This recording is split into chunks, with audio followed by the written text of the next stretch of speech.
Olá, muito bom dia para você que acompanha a nossa programação. Já estamos chegando com mais uma edição do seu Na Hora D. No programa de hoje, apagão é registrado na Grande Ilha. Pelo menos 17 bairros ficaram sem luz nas últimas horas. Polícia captura suspeito em Turilândia com 30 quilos de crack, avaliados em R$500 mil. Após 5 anos, vai a júri popular o acusado de assassinato do cantor André Lobo. Após um acidente de trânsito, houve uma discussão que acabou resultando na morte de André Lobo. Dia de decisão. A difusora transmite hoje final inédita da Copa do Nordeste entre Botafogo da Paraíba e Fortaleza. A partir de agora, no seu Na Hora D. E claro que você pode fazer o programa junto com a gente, pode mandar sua mensagem para o nosso WhatsApp, o WhatsApp do Na Hora D, 991968622, 991968622. Fique à vontade para conversar com a gente, pode mandar foto, dizer de onde está acompanhando o programa, mas não esquece, hein? Manda o nome, tudo direitinho, peça o seu alô, mas fique à vontade para interagir também, dando sugestões para a nossa produção, hein? Você pode, inclusive, fazer a sua denúncia, a sua reclamação, as informações serão checadas e podem virar reportagens aqui Na Hora D e também toda a programação da TV Difusora, tá bom? Fique à vontade para fazer o programa junto com a gente, 991968622. Estamos ao vivo com mais um Na Hora D, 11 horas 48 minutos agora, 11h48. Moradores de vários bairros da Grande Ilha relataram nas últimas horas a queda, de energia elétrica, que houve um blackout em pelo menos 17 bairros, entre eles Araçagi, Olho d'Água, Turu e também adjacências. Renascença, além de parte da Avenida dos Holandeses e Estrada da Maioba. Em algumas das localidades, a luz só foi restabelecida por volta das 3 da manhã de hoje. Por volta das 11 horas da manhã, houve inclusive uma nova queda de energia, inclusive aqui na região central da capital maranhense. Em nota, a SEMAR esclareceu que a falta de energia elétrica parcial na ilha aconteceu em virtude do desligamento da linha de transmissão que interliga as subestações São Luís 1 e São Luís 2, aliás, e São Luís 3, de responsabilidade da Eletronorte, e interrompeu o fornecimento da energia elétrica para as subestações da SEMAR Olho d'Água, Araçagi, São Francisco, Turu, Coatraque, Maiobão e também São José de Ribamar. A diretoria técnica comercial da SEMAR está interagindo com a direção da Eletronorte no sentido de identificar as causas da ocorrência. Ainda nesta edição a gente volta a falar sobre o assunto. Como é que foi aí, hein? Faltou energia também no seu bairro? Como é que foi hoje pela manhã também? Houve registros? Você pode relatar para a gente mandando a sua mensagem para o WhatsApp da TV Difusora. Olha só, a Superintendência Estadual de Combate ao Narcotráfico apresentou hoje suspeitos que foram inclusive presos em Turilândia com 30 quilos de crack, avaliados em R$500 mil. Eduardo Ericeira acompanhou e você confere os detalhes a partir de agora. A coletiva aconteceu agora há pouco aqui na sede da Senarc, no bairro de Fátima. A polícia apresentou os traficantes e também a droga que foi apreendida. A polícia chegou até os traficantes e a droga por meio de denúncias anônimas. As denúncias davam conta do transporte de drogas na região da Baixada Maranhense. Foram montadas barreiras nas estradas, foram presos Luiz Carlos Soares e Paulo Rodrigo Soares, tio e sobrinho, transportando cerca de 33 quilos de crack, droga avaliada em mais de R$500 mil, cerca de R$540 mil. A droga foi recebida na cidade de Capanema, no Pará. Pela droga, os traficantes iriam receber R$5 mil. A dupla foi autuada por tráfico de drogas e associação ao tráfico. Eles, após prestar depoimento, serão encaminhados ao complexo penitenciário São Luís, no bairro de Pedrinhas, na zona rural aqui da capital maranhense. Esse ano nós já conseguimos ultrapassar em pelo menos para o período, em 15% a apreensão desse tipo de droga, de crack, digamos assim, já a apreensão total do ano passado.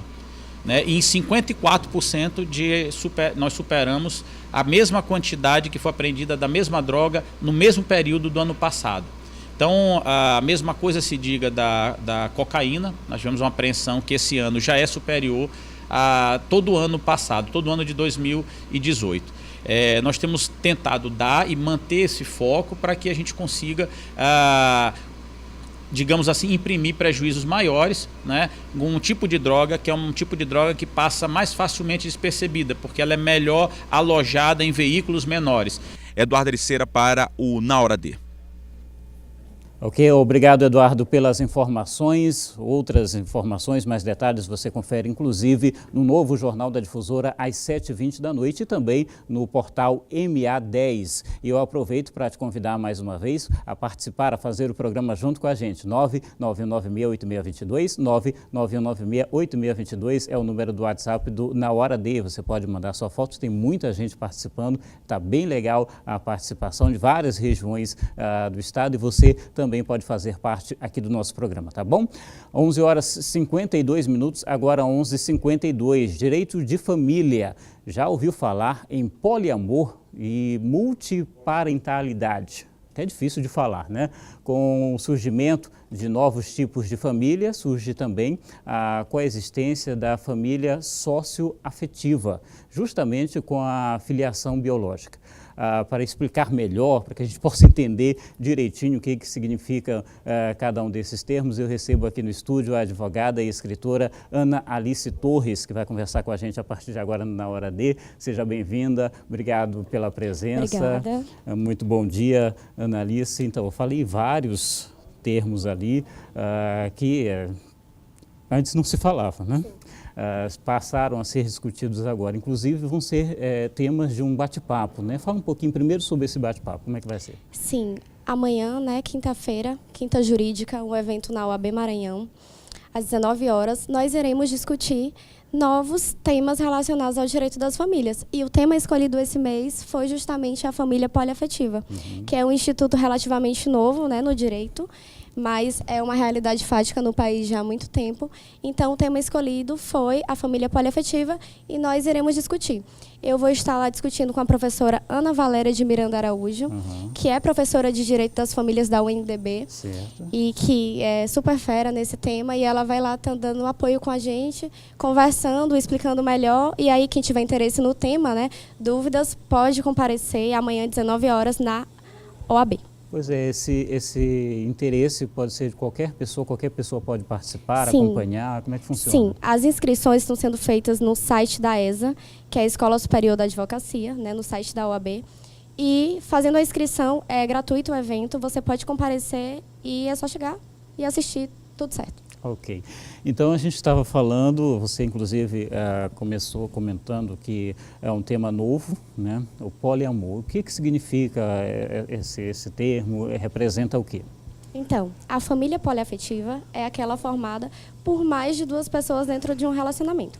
Porque no Brasil, a nossa forma dominante de família, né, na verdade, as formas dominantes e constitucionalmente previstas são a família que advém do casamento, que vem da união estável também, e a família monoparental, que é o quê? Um ascendente e os seus descendentes, ou seu descendente. Mas a gente sabe que a sociedade vai se transformando. Sim. E o ordenamento ele precisa acompanhar essas transformações. Então, hoje, no direito das famílias, a gente tem o afeto como, né, parâmetro, como prisma, como orientação. Então, a partir desse princípio, que é o da afetividade, que é um princípio do direito das famílias, a gente tem reconhecido novas formas familiares. E a família poliafetiva é uma nova forma familiar que consiste justamente num relacionamento entre mais de duas pessoas que têm o ânimo de constituir família, né, de viver uma vida juntos, assim como uma família tradicional, que venha do casamento ou da união estável.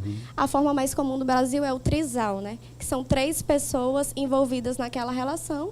E aí essas pessoas podem ter filhos, e aí, como tu falou, a gente tem aí a parentalidade, né, a filiação socioafetiva, e elas adquirem patrimônio. E a questão é que no Brasil, apesar da realidade fática, né, de existência dessas famílias, elas não são reconhecidas pelo ordenamento. Tá. Então, esse é um dos aspectos que a gente vai discutir amanhã na Quinta Jurídica. Entendi. Então, pelo que deu para perceber, ainda temos pouca discussão sobre esse assunto, é isso? Sim, sim. A nossa intenção é justamente inaugurar discussões, porque as discussões são realmente muito tímidas ainda. Então, a nossa intenção é convidar a comunidade jurídica para discutir esse tema, para que a gente possa aí quem sabe no futuro fazer com que o ordenamento jurídico enfrente essa situação. Você, inclusive, tem pesquisa, tem trabalhos nesse sentido. O que você percebe? Essa discussão ainda ela é tímida, como você falou, por quê? O que leva? Ainda é questão cultural, é preconceito? Como é que funciona? Sim, sim. Principalmente decorrente do preconceito, né? Porque como no Brasil a gente tem um padrão dominante, né, que é justamente um casal hétero e que é a monogamia também, a família poliafetiva ela é completamente discriminada por isso. E as pessoas que vivem, né, nesse tipo de família ainda têm vergonha, por exemplo, de dizer que tem uma família desse tipo. Sim. Então, o principal problema aí é realmente o preconceito. O meu livro, para ti. Sim. E esse tema é tratado disso, aqui no livro, é isso? Isso, no livro. E, inclusive, eu fiz entrevista com famílias poliafetivas, né, que retratam, que explicam como que é a realidade dessa família, quais são os principais problemas, quais são as principais dificuldades e por que resolveram constituir uma família desse tipo. Então, o livro ele explica, né, também o histórico do direito das famílias, tudo passo a passo para a gente entender como hoje a gente tem a existência fática dessas famílias poliafetivas. Então, você conversou com muitas famílias, ouviu muitas histórias. O que mais te chamou a atenção? O que mais te prendeu ou comoveu nessas histórias? Porque, assim, existe uma questão também que no Brasil, a partir de 2012, a gente teve o quê? O reconhecimento de algumas uniões em cartório, né? Sim. Foram feitos alguns contratos de convivência. Só que, a partir de 2016, o CNJ, ele recomendou que essas uniões fossem suspensas, que os cartórios não mais fizessem isso. Então, a gente teve o quê? Inicialmente, um avanço e, posteriormente, um retrocesso. Então, o que as famílias mais falam é que esse retrocesso, né, fez com que elas ficassem ainda mais tímidas em busca desse reconhecimento de direitos. E é difícil porque muitos deles têm filhos, e aí a nossa questão é, mas se algum dos conviventes vier a falecer, como fica a divisão de bens? Como é que ficam os direitos sucessórios? Patrimoniais. Então, isso é uma questão que deve ser realmente discutida para que a gente tenha o reconhecimento constitucional dessas famílias poliafetivas. A gente está em um momento meio conturbado, meio dividido no país como um todo, né? Como é que você vê esse momento com relação a esse tema, né? Pode haver ainda mais esse retrocesso? Eu acredito que sim. Eu acredito que no momento político que a gente vive, né? E eu acho que a gente vive um momento aí de vilipendiar direitos, eu acho. Eu acho que a família poliafetiva pode sim retroceder ainda mais, né? Ter os seus direitos ainda mais vilipendiados, mas com as discussões a gente espera que não. Que surja, na verdade, maiores discussões e que esse tema seja realmente enfrentado pelo Poder Judiciário e que se tenha o reconhecimento constitucional e jurídico dessas famílias, né? A gente espera que elas tenham os seus direitos reconhecidos, porque assim como a tua família tem os direitos reconhecidos, elas também merecem, né? Porque elas vivem como famílias, têm patrimônio, têm filhos e precisam ter os seus direitos reconhecidos. Precisam dessas garantias, sim, né? Sim, com certeza. Eu queria que você fizesse mais uma vez o convite, falasse para quem quiser participar, como é que pode fazer, onde procurar, para poder acompanhar essa discussão importante. Então, gente, amanhã, às 19 horas, no auditório da OAB Maranhão, vai ser realizado o evento Quinta Jurídica e nós vamos discutir as famílias poliafetivas no Brasil. Vamos contar com a presença da professora Ana Valéria de Miranda, que é professora da UNDB, é assessora da PGE, e ela é super fera nesse assunto, vai estar discutindo comigo, também é o tema do meu livro, vai ser o lançamento do meu livro também. Então, amanhã, 19 horas, quem quiser participar, basta fazer a inscrição no site da OAB Maranhão, na página da ESA. Então, amanhã, 19 horas, 30 de maio, no auditório da OAB Maranhão, contamos com a presença de todos. Serão todos muito bem-vindos. Obrigado, Ana, pela sua presença, pelos esclarecimentos aqui para a gente sobre esses termos que já fazem parte, né, da rotina de todos nós, mas que a gente acaba desconhecendo e não entendendo muito bem como funciona. Obrigado. Sim, então para esclarecer, amanhã, 19 horas, na história da OAB, aprecie a leitura também, tá? Obrigado. Obrigado, Ana. E você continua com a gente, hein? E eu aproveito para lembrar mais uma vez que a sua participação é muito bem-vinda. Você pode mandar a sua mensagem para o WhatsApp do Na Hora D, 999968622. 999968622. Já tem a sua mensagem na tela da TV Difusora. Meio-dia, 1 minuto agora, e foi suspensa a audiência do caso Ivanildo Paiva, prefeito de Davinópolis, assassinado no ano passado. 5 pessoas acusadas de envolvimento no crime participavam de audiência de instrução desde ontem. Foram ouvidas até agora testemunhas e a acusação e a pedido da defesa do prefeito Rubem Firmo, preso, suspeito de ser mandante do crime, a audiência será retomada no próximo dia 13. Emerson Pinto tem os detalhes e você confere junto comigo a partir de agora. Audiência de instrução e julgamento que aconteceu aqui ontem no Fórum de Justiça em Imperatriz durou cerca de 7 horas e 30 minutos, começou 9 horas da manhã e foi encerrada já por volta de 4h30 da tarde, a audiência dos 5 réus citados no processo que tramita na 2ª Vara Criminal aqui da comarca de Imperatriz, incluindo, entre eles, o José Rubem Firmo, ele que era o vice-prefeito de Davinópolis na época do assassinato do prefeito Ivanildo. Depois José Rubem Firmo assumiu o cargo e foi preso no dia 31 de dezembro do ano passado, com acusação de envolvimento como mandante na morte do prefeito Ivanildo. A audiência ela acabou ontem sendo redesignada, foi marcada uma outra data, a próxima data será no dia 13 de junho e essa mudança foi por conta de algumas testemunhas que faltaram ser ouvidas, testemunhas que foram arroladas pelo Ministério Público. O Ministério Público arrolou ao todo 11 testemunhas, ontem apenas 7 foram ouvidas. Aqui ao nosso lado o promotor de justiça Carlos Roston, que acompanha o caso, promotor, foram apenas 7 testemunhas que vocês conseguiram ouvir, esse prazo agora para que o restante seja localizado, Exatamente. É um caso bastante complexo, não é só acusado aí, como você citou, nós temos 5, cada um deles pode arrolar até 8 testemunhas, então é um caso realmente que é diferenciado, E ontem deu-se início à instrução, nós começamos a ouvir as testemunhas de acusação, mas infelizmente nem todas compareceram, algumas não foram intimadas, e aí houve a necessidade, sim, de uma redesignação para que nós possamos ouvir essas testemunhas de acusação na medida em que a lei determina que haja uma sequência. As testemunhas de defesa normalmente são ouvidas após a oitiva das testemunhas de acusação. Da sequência interrogatória. Exatamente. Depois de ouvidas todas as testemunhas de acusação, todas as testemunhas de defesa, aí sim o juiz passará aos interrogatórios do acusado. Então, fica difícil para que se esgote toda essa instrução apenas num dia só, não é?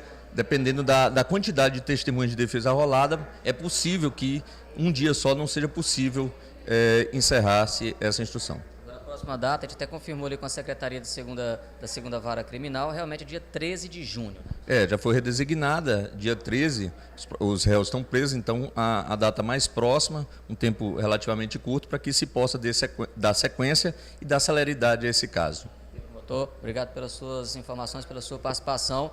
Voltamos com você no estúdio aí do Na Hora D. Obrigado pelas informações, Emerson. Meio-dia, 5 minutos, agora meio-dia e 5. Hora da sua mensagem, hora da sua participação na tela da TV Difusora. Então vamos lá, vamos acompanhar as primeiras de hoje.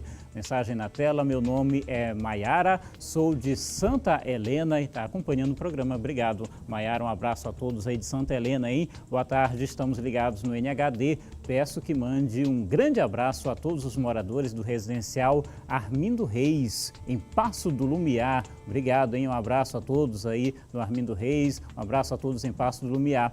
Manda um abraço para o meu esposo Carlinho.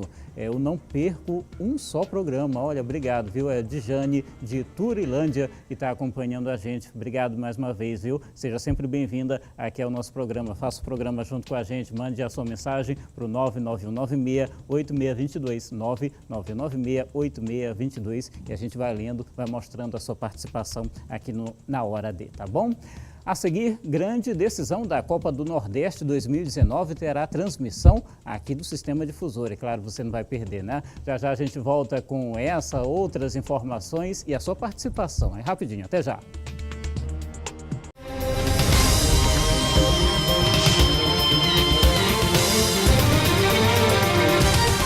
De volta com mais um bloco do seu Na Hora D, meio-dia, 11 minutos agora, meio-dia e 11, hora da sua mensagem, hora da sua participação na tela da TV Difusora pelo 991968622, 991968622. Vamos lá, vamos acompanhar as mensagens desse bloco, mensagem na tela. Um beijo grande para Sofia, Yasmin e Maria Eduarda, que estão acompanhando o programa. Estão aí as três na tela da Difusora. Manda um alô para Eliene de Chapadinha, que também está acompanhando a gente. Um abraço, Eliene, um abraço a todos de Chapadinha. Um alô para a galera da Passão Country, é isso? De Santa Clara, do Santa Clara. Obrigado, hein, pela companhia. Um abraço a todos. Você ainda pode interagir com a gente, mandando a sua mensagem 999968622. Estamos ao vivo com mais um bloco do seu Na Hora D, meio-dia 12 minutos, agora meio-dia 12, hora das notícias do esporte.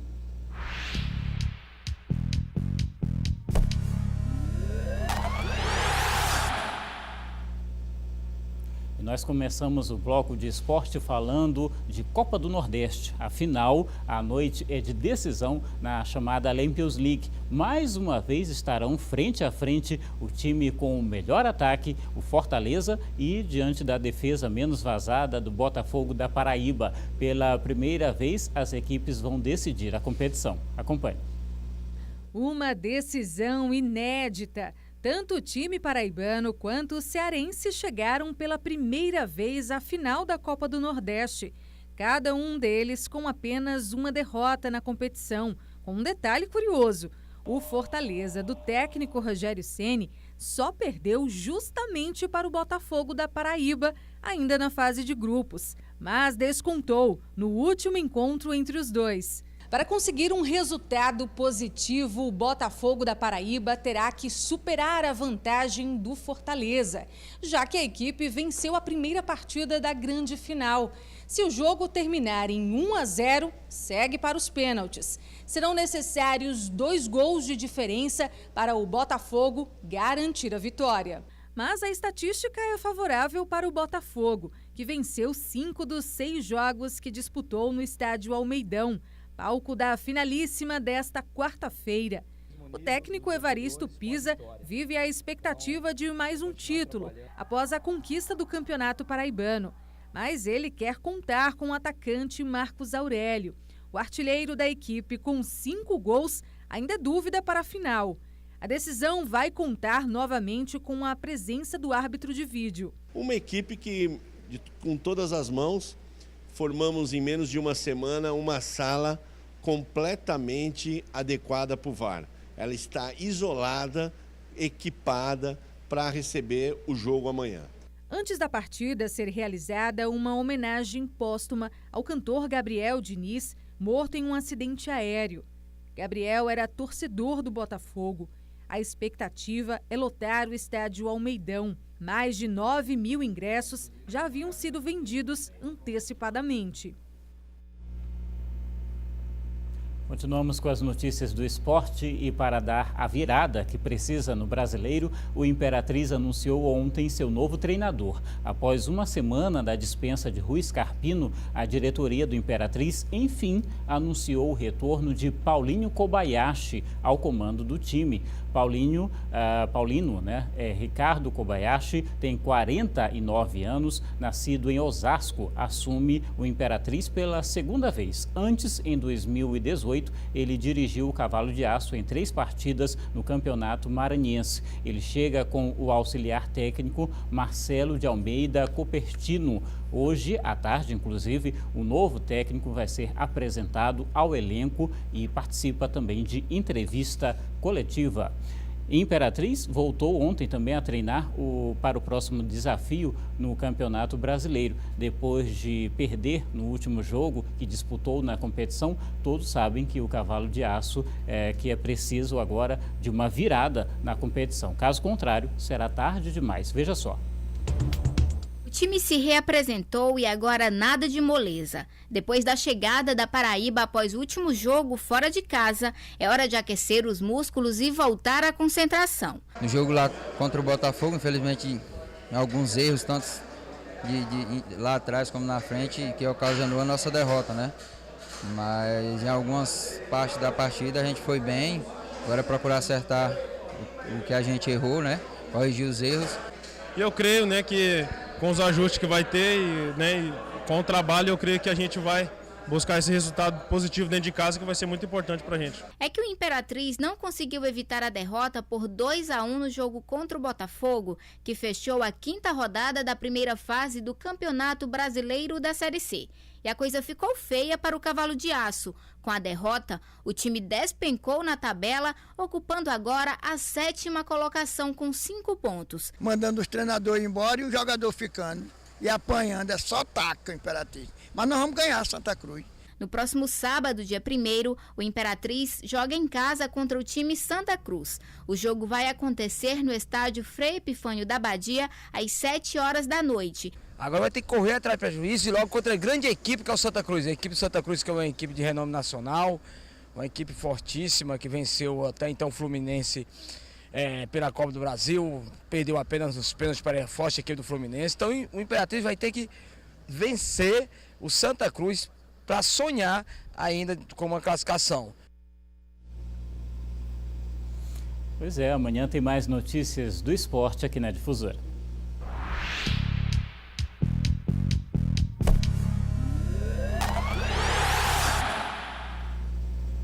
Meio-dia, 17 minutos, agora meio-dia e 17 foram entregues hoje equipamentos para apicultores e insumos para produtores agrícolas e piscicultores no município de São Luís. A ação faz parte de uma parceria entre Prefeitura e Governo do Estado. Acompanhe.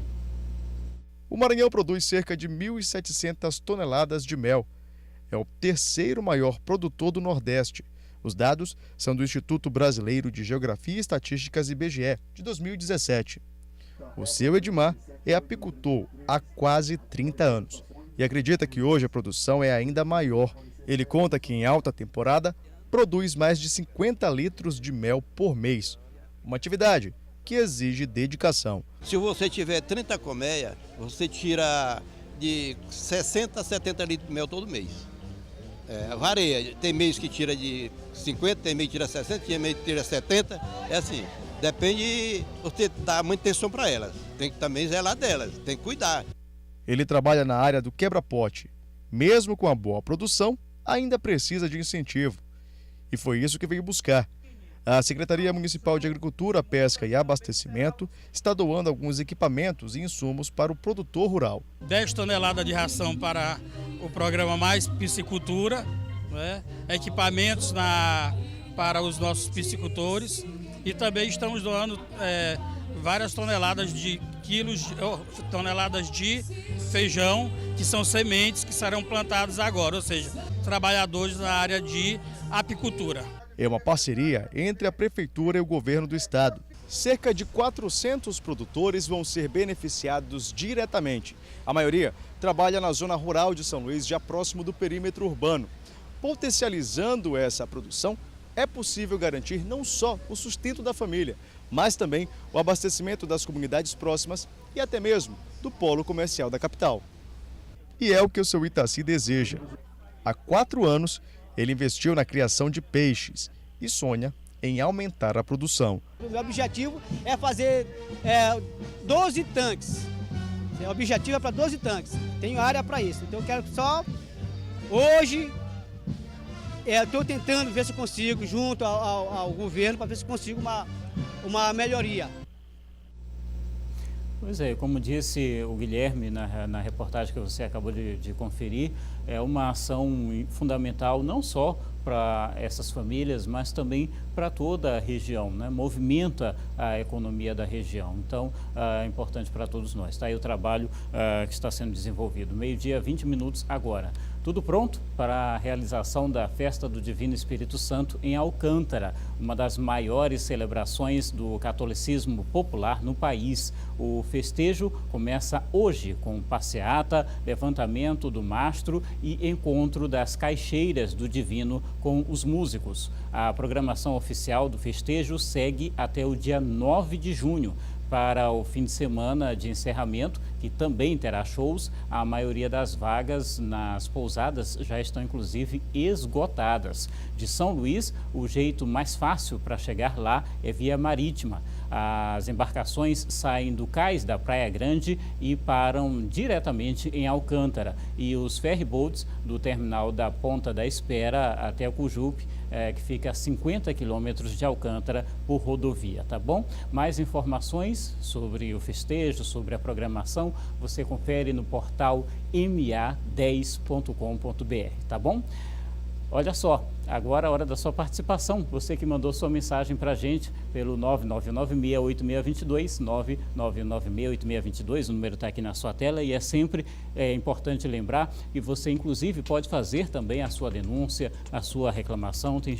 Tem chegado muitas denúncias, muitas reclamações e essas informações são checadas, são verificadas pela nossa produção e podem virar reportagens aqui tanto na Hora D quanto nos outros programas, nos outros telejornais da TV Difusora, tá bom? Então você pode fazer o programa junto com a gente, você pode fazer parte da nossa programação. Vamos lá, mensagem na tela, vamos ver quem está acompanhando a gente, de onde. A primeira que aparece, boa tarde, um alô para Maria Clara e Jéssica, que estão acompanhando o programa. Obrigado, hein, pela companhia. Mais uma, manda um alô para Gabriela de São Bento. Obrigado, Gabriela, um abraço a todos aí de São Bento, tá bom? Tem mais uma, boa tarde, meu nome é Ângela, moro em São Bento também, adoro o seu programa. Obrigado, hein, Ângela, pela companhia, seja sempre bem-vinda aqui ao Na Hora D, meio-dia 22 minutos, agora meio-dia 22, a gente volta já com outras informações e também a sua participação, é rapidinho, até já.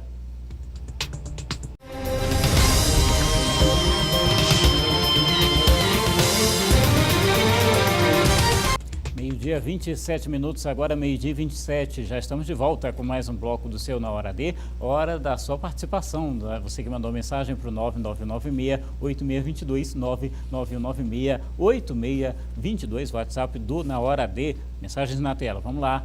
Vamos ver quem está acompanhando a gente. Manda um alô para mim. Estou ligado no Na Hora D. O Maicon de São Bento. Obrigado, hein, a galera de São Bento. Toda participando em peso hoje. Obrigado, um abraço a todos. Boa tarde, me chamo Vanária, moro em Chapadinha e adoro assistir ao Na Hora D. Obrigado, viu? Seja sempre bem-vinda aqui ao nosso programa. Um abraço a todos aí de Chapadinha. Olha só, é o meu filho ligadinho Na Hora D, o Carlindo, né, de Bacabeira, obrigado, tá? Um abraço, olha só o Carlindo aqui na tela da Difusora, obrigado, hein? Você pode continuar mandando a sua mensagem pra gente, ainda dá tempo, hein? Estamos no terceiro bloco do Na Hora D, mas ainda dá tempo da sua participação, tá bom? 9996-8622. Acusado da morte do cantor André Lobo, está sendo julgado hoje. A pedido da defesa, o julgamento, que estava marcado para o dia 20 de março, foi redesignado para esta quarta-feira. Acompanhe as informações na reportagem de Eduardo Ericeira. Das 8 testemunhas arroladas, 5 compareceram ao júri, 4 de acusação e 1 de defesa. Glaubson Maranhão dos Santos, vulgo Nen, de 38 anos de idade, está sendo julgado pelo crime que vitimou o músico e jornalista André Lobo e tentativa de homicídio contra Tereza Gomes da Silva e Souza. O crime aconteceu na estrada de Ribamar, nas proximidades do bairro da Forquilha, em maio de 2014, há exatos 5 anos. Após um acidente de trânsito, houve uma discussão que acabou resultando na morte de André Lobo. Uma das testemunhas do júri foi Renato Almeida Pestana, que era quem dirigia o outro carro que se envolveu no acidente. A vítima da tentativa de homicídio foi a primeira a prestar depoimento. Antes do início do júri, ela aceitou gravar com a nossa equipe, sem ser identificada. Ela prestou depoimento como informante, por medo, sim, a presença do réu. No dia do crime, ela foi alvejada com um tiro na perna. Ele foi lá, pegou a arma e o André falou assim pra mim, corre. E aí eu pensei que ele tinha corrido junto comigo, aquele momento de terror, confusão, terror mesmo, é terror, quando alguém tá te apontando uma arma é um terror. Quando ele atirou, eu tive aquele impacto de parar e pensei assim, morri.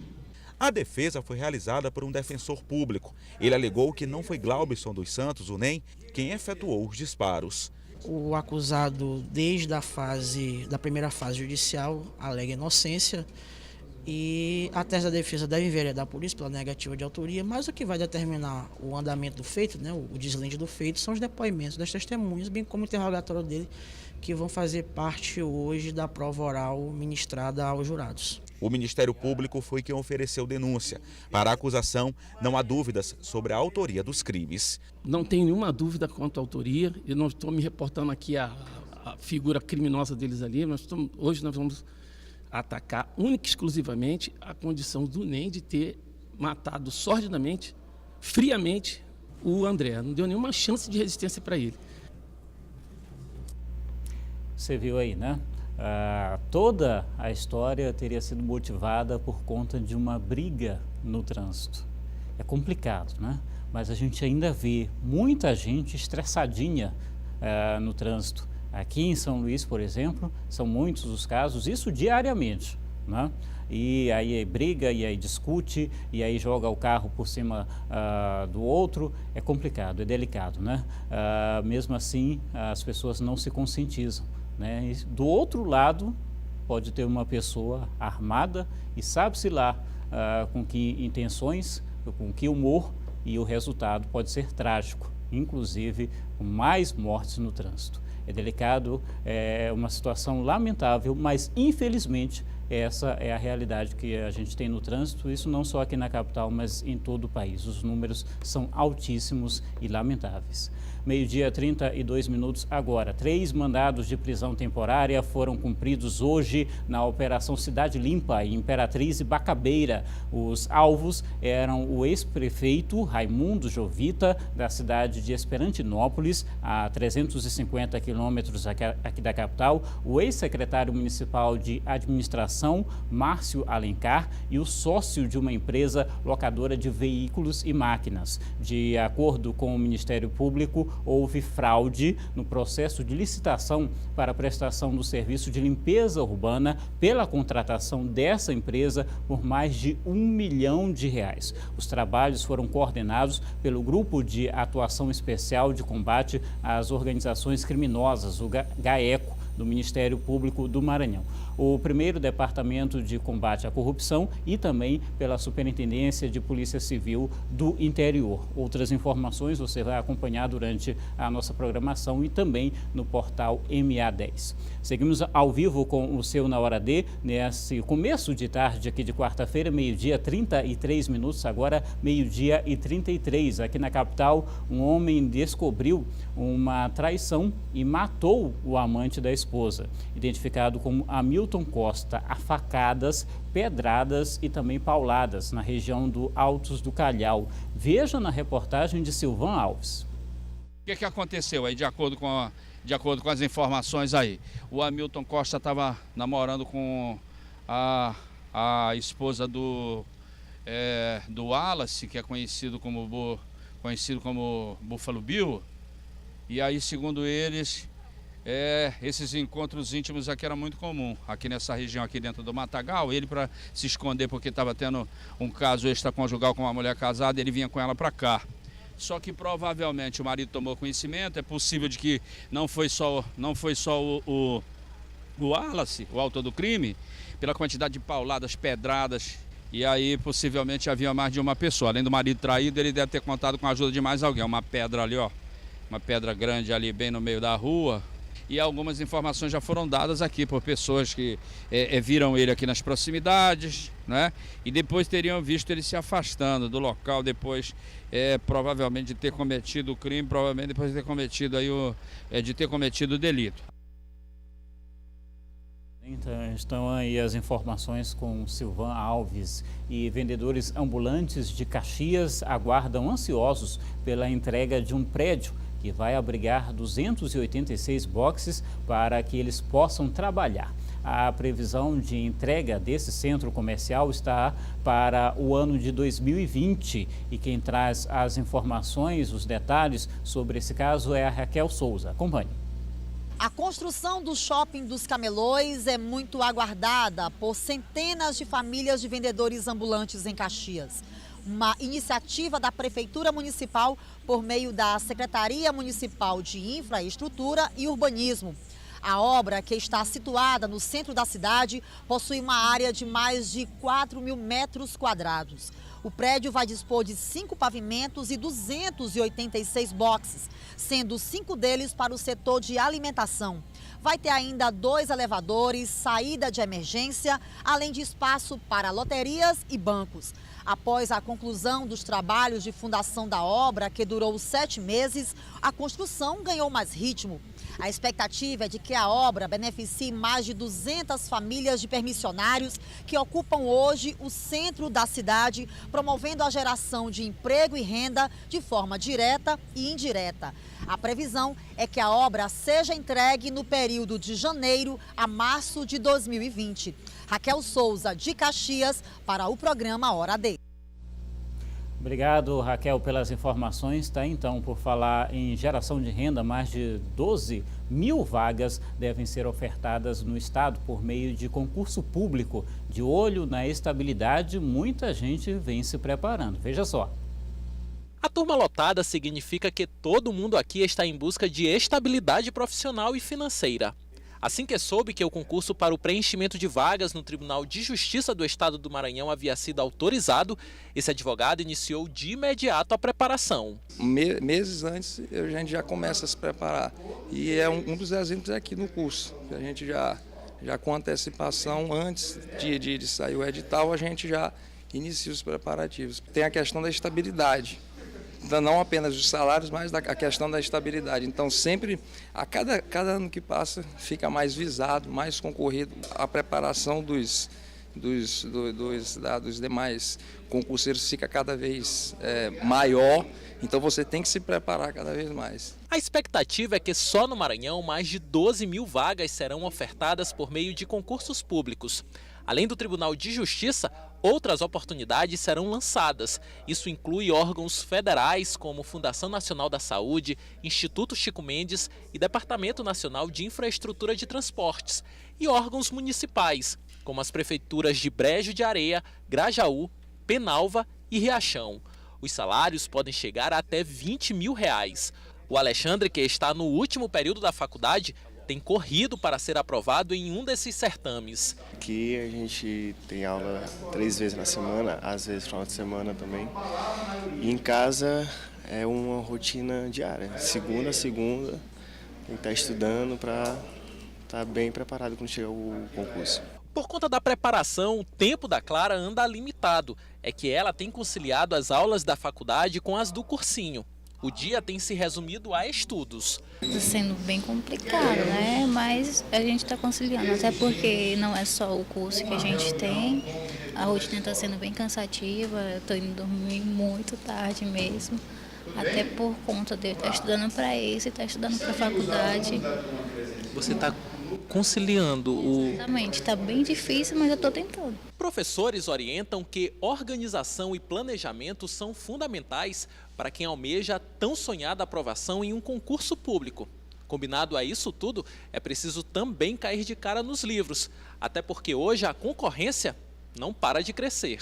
Tem que saber não só administrar o seu tempo, como ele também tem que saber para que ele vai usar aqueles estudos ali. Porque você pode, por exemplo, no caso da língua portuguesa, estudá-la com vários objetivos. Se o objetivo é concurso, então ele tem que saber exatamente o que o concurso quer de cada regra, de cada caso, né, de cada observação, né, de cada desdobramento da regra, porque assim ele objetiva mais o estudo dele e sabe o que ele vai fazer na hora da prova. 12.000 vagas, salários que podem chegar a R$20.000, mas se faz parte do seu plano de vida, se faz parte aí do seu sonho, então tem que começar a estudar e planejar direitinho todo esse processo, porque a concorrência é muito grande e tem muita gente já se preparando, como você viu aí na reportagem do Ciro Mineiro. Olha só, sobre a redução, esse caso você inclusive está acompanhando aqui no Na Hora D, né, o caso da redução de cobradores em linhas conhecidas como alimentadoras. O Sindicato dos Rodoviários do Maranhão lançou nota, agora há pouco inclusive, dizendo que não haverá dispensa em massa de cobradores. Em reunião com o Sindicato dos Rodoviários, os representantes do Sindicato das Empresas de Ônibus se comprometeram em manter todos os trabalhadores afetados pela mudança, oferecendo a eles cursos, inclusive, de reciclagem. As linhas representam menos de 20% de toda a frota que circula pela Grande São Luís. Nos demais itinerários, a presença dos cobradores está mantida, tá bom? De acordo com essa nota que foi emitida agora há pouco pelo Sindicato dos Rodoviários. Ainda bem, né? Que a gente já estava preocupado com essa situação e muitas famílias seriam afetadas se houvesse essa demissão em massa de cobradores. Já pensou como seria complicado, como seria a situação muito delicada para essas famílias, né? Onde, como arrumar emprego agora, assim, no país que nós estamos nessa situação cada vez mais complicada, milhões de desempregados, é difícil, né? 12h41 agora. Moradores de vários bairros da região metropolitana de São Luís ficaram sem energia elétrica. Inclusive, já nós falamos aqui no começo do programa, nas últimas horas houve esse problema, o apagão teria ocorrido após o desligamento de uma linha de transmissão. Geice Gomes tem os detalhes, acompanhe. A equipe de engenharia da Eletronorte já está trabalhando no local para tentar restabelecer o funcionamento da torre que tombou na noite de ontem. Eu converso com Fábio Silva, engenheiro civil. O que ocasionou a queda da torre? Olha, ocasionou foi a retirada de peças da torre. Tinham pessoas aqui ontem que estavam roubando peças da torre, usando ferramentas adequadas. Então, são pessoas que conhecem montagem de torre e estavam tirando peças da torre. Nós encontramos muitas peças de torre já tiradas aqui em volta do local. E no momento que eles tiraram uma peça em uma determinada posição, a torre flambou, ou seja, ela dobrou. E como ela é uma torre estaiada, os estaios seguraram e a torre desmontou e despencou no chão. E deve ter caído em cima de algum deles, porque tem muito sangue no local, na torre. Nós achamos ferramentas, achamos foices, garrafas, botas no local aqui. Então eles vieram preparados realmente para fazer um roubo, só que nunca imaginaram que ia acontecer isso, talvez. Ou a gente não sabe se a intenção deles era causar um vandalismo, um ato criminoso maior. Vocês já registraram algum boletim de ocorrência? Se sim ou se não, já recolheram essas peças para apresentar como prova desse crime? Sim, o nosso funcionário aqui, o Arthur Quirino, já foi na delegacia para registrar o boletim de ocorrência, inclusive levou as ferramentas para verificar a possibilidade de se encontrar alguma digital nelas para se identificar os autores desse ato criminoso. Como é que está funcionando o trabalho agora para restabelecer o funcionamento da torre? A Eletronorte está trabalhando aqui com 40 funcionários, entre engenheiros, técnicos, eletricistas de linha. E a ideia, vamos montar toda uma logística aqui de apoio. Estamos com o apoio da Polícia Militar e vamos trabalhar dia e noite, inclusive com gerador, com iluminação, para que a gente possa recompor o sistema o mais rápido possível. Muito obrigada pela sua entrevista. A queda da torre provocou um blackout aqui na Grande São Luís. Cerca de 20 bairros ficaram sem o abastecimento de energia elétrica durante alguns minutos. Por meio de nota, a Semar informou que 80% desse fornecimento já foi restabelecido. Geice Gomes para o Na Hora D. Obrigado, Geice, pelas informações. Então agora você já entendeu por que ficou sem luz, né? Resolveram roubar peças lá da torre que fica nessa região. Complicado, né? As informações, a matéria completa, você confere no Jornal da Difusora às 7h20 da noite, meio-dia 44 minutos. Um momento de transição entre o período chuvoso e o de estiagem traz também uma preocupação. As viroses. Idosos e crianças são os que mais sofrem nessa época do ano. Acompanhe. 1 hora, sol forte e temperaturas elevadas. Minutos depois, chuva e temperaturas um pouco mais amenas. Segundo especialistas, essa mudança repentina de temperatura faz sim e muito mal à saúde, principalmente para crianças e idosos, e são várias as doenças envolvidas. Nós temos, principalmente afetando as crianças, problemas respiratórios que vão desde o resfriado comum até a gripe H1N1, por conta das criancinhas não terem ainda sua imunidade totalmente construída. Além disso, nós temos também as gastroenterites virais, como o rotavírus. Se você for, por exemplo, no hospital infantil, no hospital da criança, você vai ver muitas crianças internadas com problemas respiratórios, a gripe, e com problemas de diarreia. São os problemas mais sérios que acontecem. O resultado são unidades de saúde bastante movimentadas nesta época do ano. Segundo a Organização Mundial de Saúde, alguns cuidados podem ser adotados, como lavar sempre as mãos, ter cuidado com a higiene dos alimentos, evitar andar descalço, evitar também locais fechados e com aglomeração de pessoas. Mas tem gente que acha que dá para resolver em casa mesmo. Seu Paulo recorre logo a um chazinho quando um sintoma da gripe aparece. Geralmente eu faço um remédio caseiro, um chá de alho com limão é bom demais. Já resolve. Já resolve. Mas, segundo o médico infectologista, nem sempre isso é recomendado. O ideal é procurar um especialista. Caso contrário, as consequências podem ser sérias. É fundamental, principalmente se o quadro for um quadro mais grave, de H1N1, que vem com febre elevada, cefaleia intensa, fadiga muscular, dores musculares, então prostração. Então esse quadro é um quadro que obrigatoriamente o cidadão tem que procurar um médico.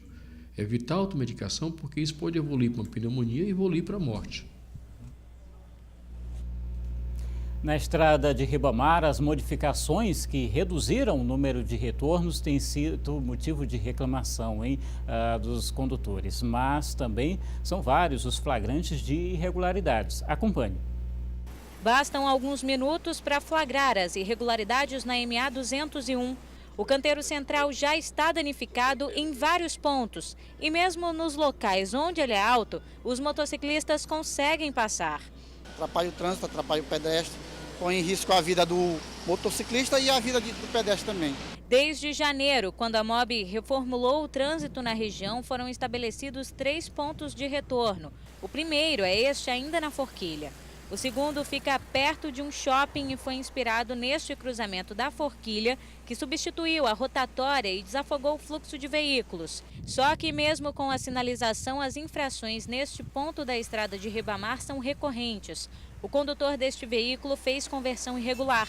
Estes outros 2 condutores de moto e van avançaram o sinal vermelho. Um risco para os outros condutores, passageiros e pedestres. O terceiro retorno fica no Maiobão. A distância entre eles é alvo de críticas. Bom, não ficou não, né? Porque atrapalha muito a circulação para a gente. A gente tem que ir lá embaixo para poder fazer esse retorno, né? Seria melhor se procurasse um jeito de fazer alguma coisa assim para resolver esse problema aí, né? Eu acho que ficou um pouco pior, porque quem sai da Forquilha, né?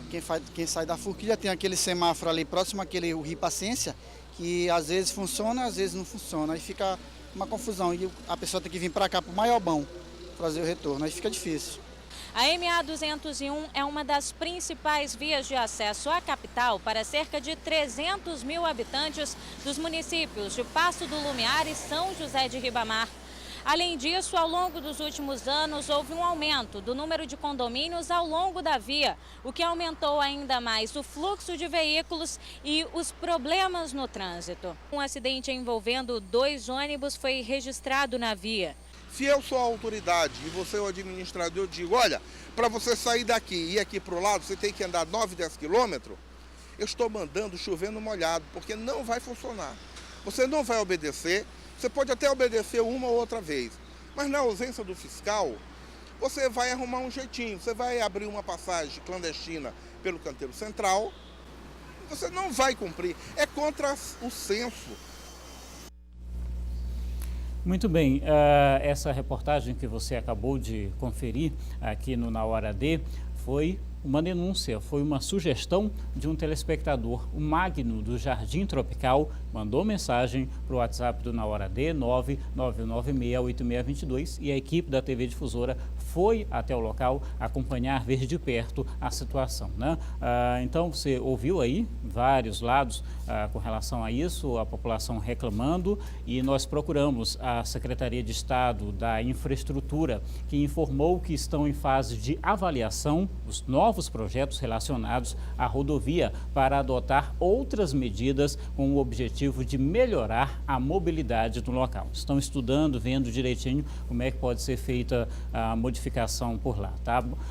Nós procuramos também o Pátio Norte Shopping, que não se manifestou, e as prefeituras de Paço do Lumiar e São José de Ribamar disseram que toda essa questão é de responsabilidade do governo do estado, certo? Mesmo que são muitas as reclamações, e por lá está um pouquinho delicado o trânsito realmente, tá?